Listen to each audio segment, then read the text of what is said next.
Hi, my name's Steve Buss. I'm the Executive Director of One Hope, and I want to thank the Brighter Days Giving Group on your wonderful, your process, first of all, on inviting people together to think about investing in our community, and for the gift of the grant that actually built this Cottage of Hope. This is a 8x16 cottage. It's got what you can see here, the porch and the windows, and it's got another set of windows in the back here. Here's a veteran now having a warm and safe place to live here at Everyone Village. And so thank you for giving and enabling UFC and the wonderful crew there to actually build this cottage and then have it delivered here to Everyone Village.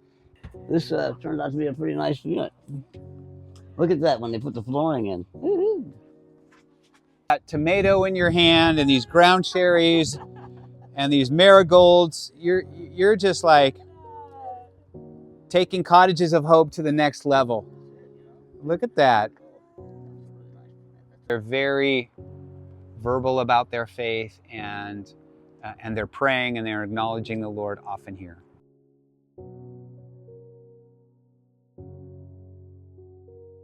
Hi, my name is Beth Sheehan, and I'm the Director of Philanthropy for the Eugene Mission. And I was really excited for the opportunity to apply to the Brighter Days Giving Foundation for a chapel refreshing project. So come on with me, I'll show it to you.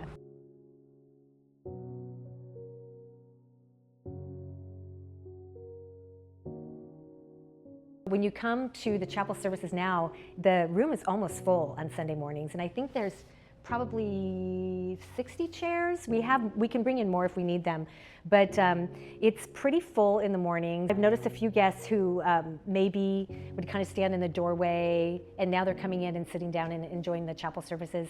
I think part of it might have been, particularly in the, whatever their mental state was, that the room was dark. It just was not, it has an entirely different feel. It feels like a safe and serene place to come and either worship the Lord or learn about the Lord. My name is JC Bruce, and I do Parent Life, which is a program for young parents through Youth for Christ. We serve young parents up through the school year they turn 21. So our hope is to build a community around them that is there to support them and constantly point them to Jesus. For young parents though, their heart is pretty hard.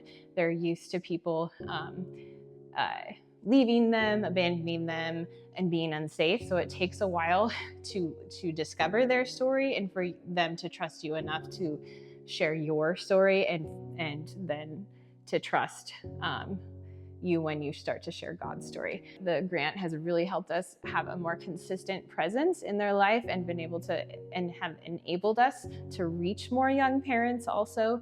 I see God working, and who knows what their story will be, but yeah, I really appreciate it, and I think it's been a huge win and has really helped me as a leader lay out what does mentoring look like and expectations for our mentors in our childcare, and then also training and equipping them well so that they can do their roles well.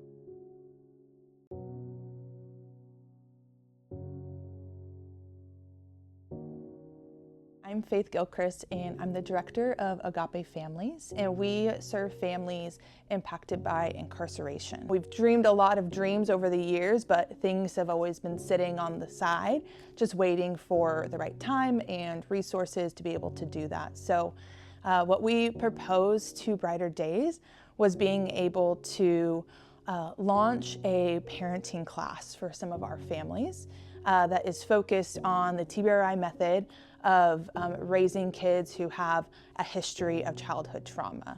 We had about 10 families join us, and it was a 6-week program where we got to serve them dinner, bring in their kids, and we offered childcare. And then we had about an hour and a half of content where we got to walk through some of their background, their attachment, and then how to care for their kids who are hurting from their childhood trauma, but how to care and nurture and connect with those kids. So those families were real grateful for that time. We made, again, just some really deep connections and build relationships with those that were there, which was one of our bigger goals. And just walking away from that, families were in awe of all the new content and asking for more. So we're hopeful that we can do that class again sometime in the future. The other proposal that we gave to Brighter Days was to offer a spa day for our Agape moms. This was one of those bigger dream things that we knew we were going to need a lot of community and financial support to be able to pull this off. So Brighter Days got really excited about this as well, so we partnered together and we were able to host our very first Agape Mom Spa Day in November of 2024.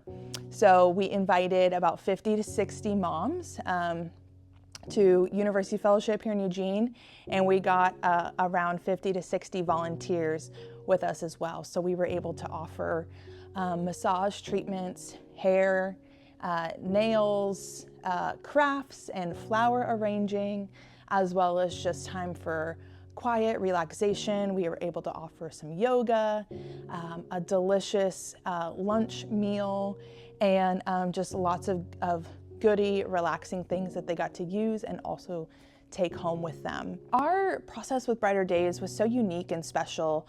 When we've applied to grants in the past, we get to write a proposal and hope that they get to see the vision on that piece of paper, and sometimes they do and sometimes they don't.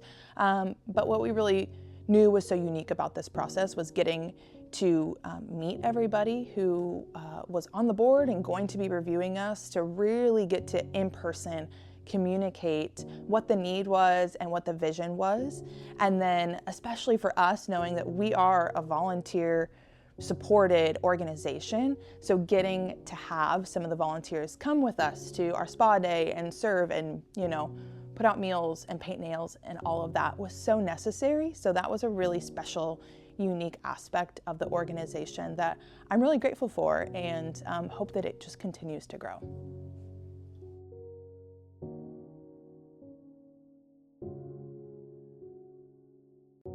Hi, I'm Brad Bills, Executive Director at Hosea Youth Services. So we're open 5 days a week, and we offer 2 meals a day, clothing, showers, laundry, computer access, lockers, lots of physical services to serve these kids.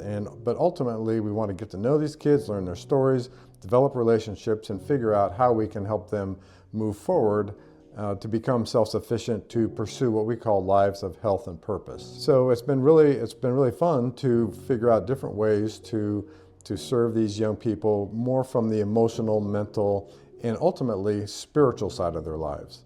And it has just been an incredible privilege to work down here with these kids. I get to hear their stories, provide opportunities. I'm a regulated nervous system on their worst day. I can listen. I can provide just emotional support, encouragement, and one of my greatest joys is providing spiritual support as well. So I've had the opportunity to pray with multiple kids, to talk about the Lord, to talk about their spiritual stories and how they're found in God's story. Watching kids on literally their worst days, because we get a lot of worst days in here. To pray with them and speak just their identity in God over them and watch them calm down, watch them feel safe, watch them be ministered to by the presence of God. And that has been, what a privilege to have that kind of access to these kids and their stories as they're playing out.